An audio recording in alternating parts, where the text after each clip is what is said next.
Hello and welcome to CoreTV News on the hour. I am Gift Ogete. The rise in violence against women in Ekiti State, particularly rape and domestic abuse, has called for worrying concern. Against this backdrop, a sensitization program for women to speak up against violence and approach constituted authorities was put together by a group of women lawyers in the state. Our Ekiti State correspondent Rashid has more in this report. According to the statistics of the International Federation of Women Lawyers, Ekiti State Chapter, the index of rape and violence against women in 2013 is higher than armed robbery and murder put together. Even after the election of June 21, the ugly trend has continued to rear its head. Hence, the sensitization for women to know their rights under the law. Ever since the elections, we've had women come to us to say that some men have started, they have resumed beating their women again and saying that Governor Fayemi is going, that now they can do whatever they like. I want to use this opportunity to speak to our men in Ekiti State that governance is a continuum. I want to especially appeal to them that if there's anything that Governor Fayemi has done, is to make sure that everything he did was done within the legal framework. As a woman who has seen it all, the former president of National Council for Women's Societies, Nike Obatayo, admonished women to approach the court in the face of any violence. She added that the court is meant to settle matter and not to aggravate it. The last resort is the court.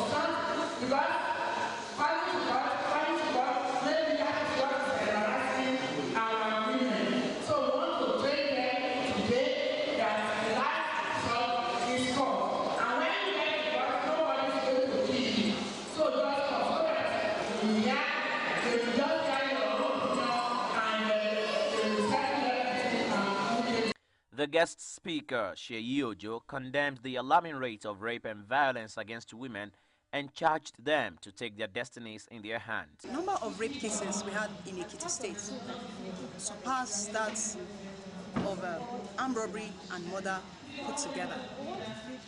And this is a very alarming number. Women are being offended against day in, day out in our society. And it is high time we should all come out to speak against this. It is high time we should fight it. We should say no. Women should not be predated upon. Meanwhile, the Female Lawyers Association has commenced a free legal service for indigent women seeking justice against abuse.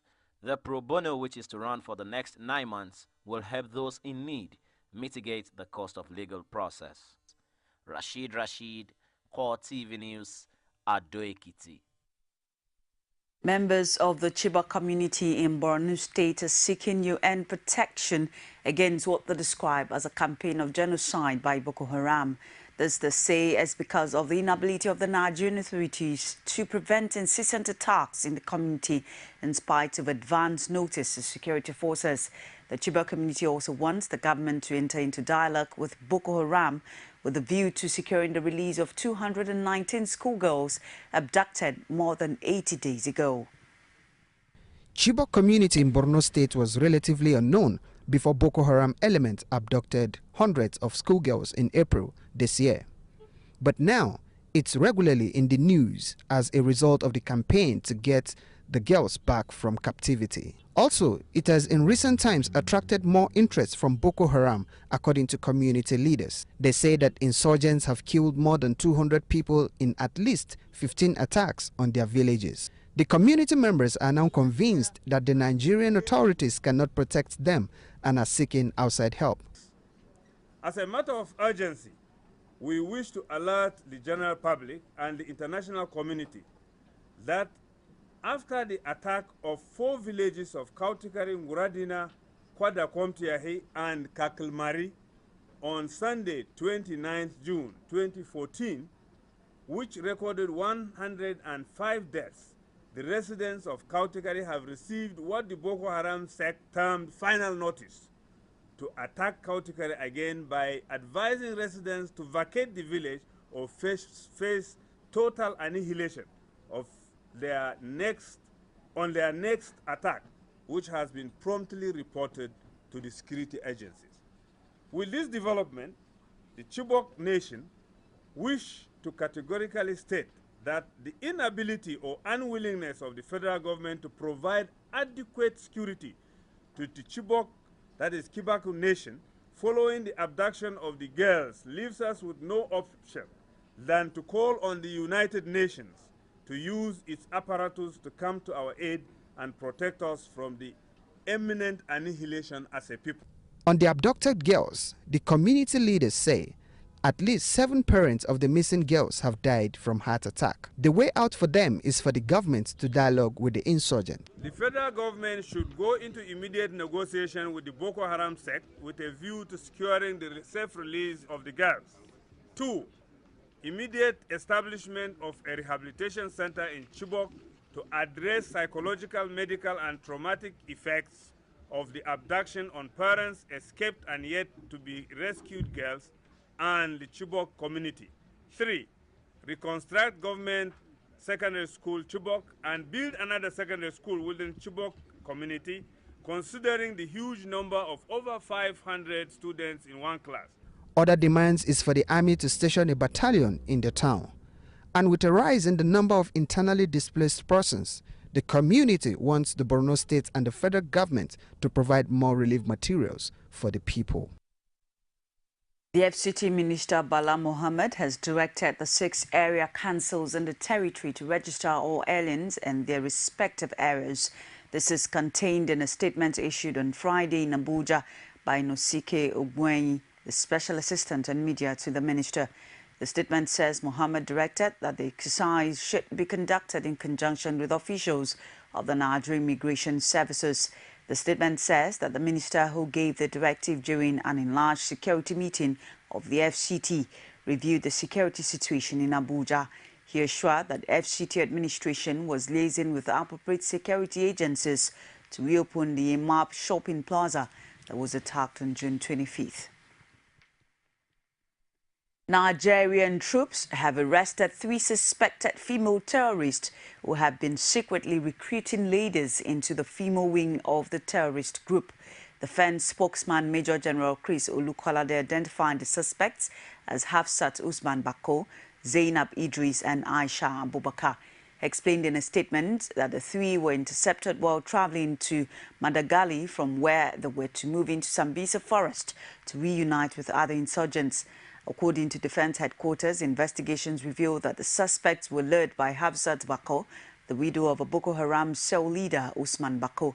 General Olukolade added that Hafsat's link with the terrorist group had earlier been a subject of investigation in 2012, when security agents on a manhunt for her husband stormed their residence in Jimeta and recovered an AK-47 rifle and 2 loaded magazines. The military claimed that the suspects were luring ladies, especially widows and young girls, by enticing them with male suitors who are mainly Boko Haram members for marriage. They were said to be on the way to receive additional briefing from the leadership before their arrest. Following directives of the Adamawa State House of Assembly, the acting chief of the state, Ambrose Mamadi, has approved the appointment of a 7-man panel to investigate allegations of gross financial misconduct leveled against Governor Murtala Nyako and his deputy, Bala Ngilari. The panel has been given 7 days from the day of swearing in to investigate the allegations of financial gross misconduct against the governor and his deputy. Buba Kaigama will be leading the committee as chairman, while Labra Hassan, Njida Kito and Joshua Abu will serve as members. Others include Binanu Eshton, Saad Lawan and Eshton Gapsiso. The swearing-in date will be communicated later. If found guilty of the 20-point allegations of financial fraud and mismanagement, the lawmakers will proceed with the impeachment move on the governor and his deputy. The embattled governor of Adamawa State, Murtala Nyako, has returned to the state after staying away for 2 weeks. The governor and the House of Assembly has been in a face-off on charges of financial misappropriation. Shortly on arrival, he called for calm and understanding of the people at the face of the current challenges. The governor made this comment upon his return to the state capital on Friday afternoon. Calm down this thing. If there is any fraud in Adamawa, I'm the one to feel most concerned. And I assure you, I feel more concerned. If there is a genuine case of prosecutable offense committed in Adamawa, I will be very, very interested to know. So I assure you that we'll find solution to this matter, I hope very, very soon indeed. And we want, I'm happy that we don't have much external influences, and in this matter, we are the man people who find a solution to our own situation. The governor threatens to sue the Economic and Financial Crimes Commission, EFCC, for freezing the state government account. Speaking about the impeachment move on him by the Adamawa State House of Assembly, the embodied governor said they will resolve the issue amicably. We'll bring full process, emotion, all the forces of reconciliation. This is not a new society. This is a society that has existed with about 87 ethnic groups. And there is no, and I'm delighted to say that since we started this crisis even in the Northeast, there is not a single Adamawa man caught in Boko Haram web. So we are a peace-loving people. We'll find solution. We'll use our kinship. We will use all the traditional institutions, the religious institutions, the political institutions we have in the country, and the political games necessary for us to calm down the tempo. The governor and the House of Assembly have been in the face-off on charges of financial misappropriation. The acting chief judge of the state, Ambrose Mamadi, had on Thursday dismissed all charges levied against the House of Assembly by the governor. The Senate has now empowered the Independent National Electoral Commission to determine whether to adopt electronic voting for future elections. This was after senators successfully amended the 2010 Electoral Act. The amendment also provided for tenure of office of secretary and also grants the commission the power to duplicate voters' card. Until now, the Electoral Act was not specific on the tenure of INEC secretary, but federal lawmakers have now introduced a renewable 4-year tenure. The Act also grants the Commission 60 days to process, transfer voters or issue duplicate voters' card. Reactions have been trailing the proposed creation of 18 states endorsed by the National Conference in Nigeria. A legal practitioner, Lekon Alabi, condemns the action by the National Conference, saying they do not have the power to create states.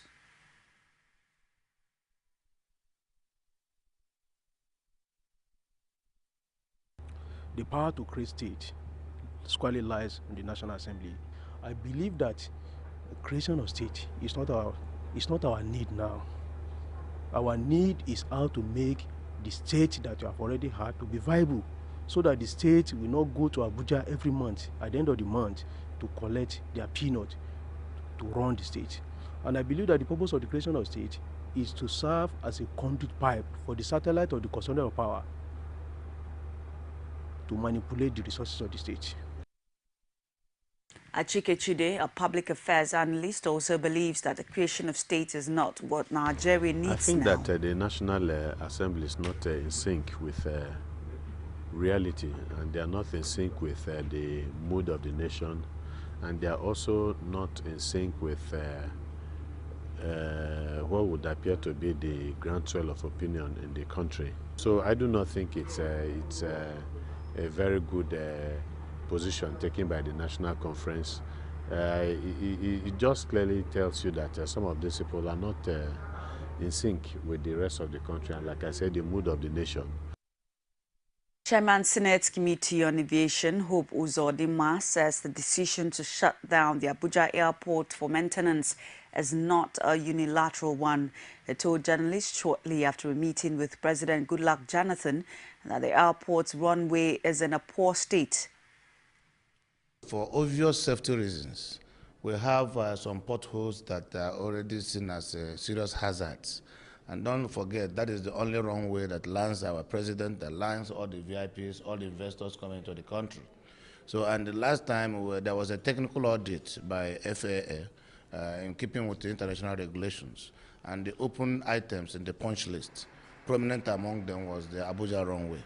So we now did this a series of meetings with the Minister of Aviation, with airlines, and agreed that from 12 o'clock on Saturday midnight to Sunday, that Julius Berger will take that time to repair the runway and make it navigable. The month of Ramadan has been described as a month of mercy and blessing for Muslims and non-Muslims, in which they show love to one another. In the spirit of giving, Governor-elect in Ekiti, Ayo Fayose, distributes food items to Muslims across the 16 local government areas in the state. Rashid was there. He filed in this report. As Ramadan continues, the governor-elect in Ekiti State, Ayo Fayose, has used the period to show kindness to Muslim faithfuls across the state. While presenting the food items to the Grand Imam of Ekiti State in Ado-Ekiti, the deputy governor-elect, Olushola Eleka, says the gesture is Fayose's demonstration of love for the masses without religious sentiment. Ramadan season is a very important season for the Muslim brothers. In every season, whether for Muslims or Christians, we are all there to support them. It's just a demonstration of love, right, and support for our Muslim brothers this time around. It's not the quantity that matters, but the act. The act shows a demonstration of love. And the fact that he shows concern, is concerned about it. While commenting on the gesture, Islamic cleric Lukman Abdurrahim says Fayose knows the reward in giving alms during Ramadan. The newly elected governor in Ekiti State did during the month of Ramadan. He may not be Muslim, but he showed the love to Muslim by distributing provisions, the food, to the Muslims. Doing this, the reward shall be daring. And I pray God Almighty Allah will reward him and every one of us. The Muslim community thanked Fayose for his kind gesture, saying it's a sign of better things to come for Ekiti State. If something is good, another you can call it than good. Somebody that just elected and have the interest of the Muslim in mind, to say that they gave us something, in this Ramadan, it was wonderful. Actually, he had been doing it before. I know he'll be doing it more.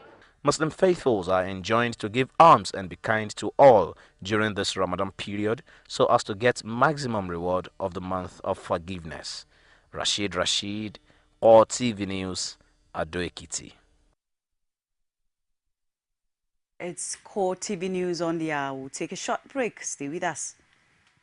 You can now watch CoreTV News live from anywhere in the world on our website, www.coretvnews.com. Click on Live TV on our website and watch us live. And welcome to CoreTV Primetime Days. To follow us on Twitter, click on Twitter icon on our website. On Facebook, click on the Facebook and YouTube to see all our previous news production. You can also watch us live on YouTube. Click CoreTV, leave a space, then News. CoreTV News, a 24-hour news station. From time immemorial, women have birthed life, shaped character, and by extension, influenced the society. Moremi of Ife, Emoten of Benin, Queen Aminat of Zaria, all women of influence and power. Whether it's before election, after election. How ironical. Women being so powerful, yet have few grounds in decision making. I see you as a wife, and I see you as a wife to a man. We are talking women in politics. A woman will be bold enough to stand up and say, I want to become president of Nigeria. Only on CoreTV News. Thank you for staying tuned. It's CoreTV News on the hour. We'll continue with the rest of the news. Resurgent government forces hoisted the Ukrainian flag over pro-Russian rebels' main stronghold after a devastating shelling assault that leveled much of the city but delivered Kiev into biggest success of the campaign. The self-proclaimed mayor of Slavyansk confirmed that insurgents had abandoned the Rust Belt city of 120,000. Local residents say barricades once manned by the camouflage-clad gunmen stood abandoned. Ukraine's ability to win back Slavyansk, home of one of the country's biggest weapons storage facilities that fell to the insurgents last April marks a key turning point in 3 months of low-scale warfare that has threatened the very survival of the ex-Soviet state. Both Streltsov and Moscow deny any GRU link despite Western claims that the Kremlin is covertly funding and arming the offspring to destabilize Kiev's new pro-European leaders and retain control over Russia-speaking eastern region of Ukraine. Andy Coulson, a former top aide to British Prime Minister David Cameron, was sentenced to jail for 18 months for his role in the phone hacking scandal that brought down Rupert Murdoch's News of the World tabloid. A judge at the Old Bailey Court in London sentenced Coulson, the newspaper's former editor, after he was found guilty of conspiracy to intercept voicemails on June 24th, following a marathon 8-month trial. Former News of the World editor Greg Miskiw and chief reporter Neville Toblek were each sentenced to 6 months imprisonment, whilst journalist James Waldrop and private detective Glenn Moncler received 6 months suspended sentences. The four had earlier pleaded guilty to phone hacking. Cameron was last week forced to make an embarrassing public apology after the conviction of Coulson, who was his communications director from 2007 until his resignation in 2011. And that wraps off our news for this hour. Thank you for watching. Join us again. I am Gift Ogete. Good evening.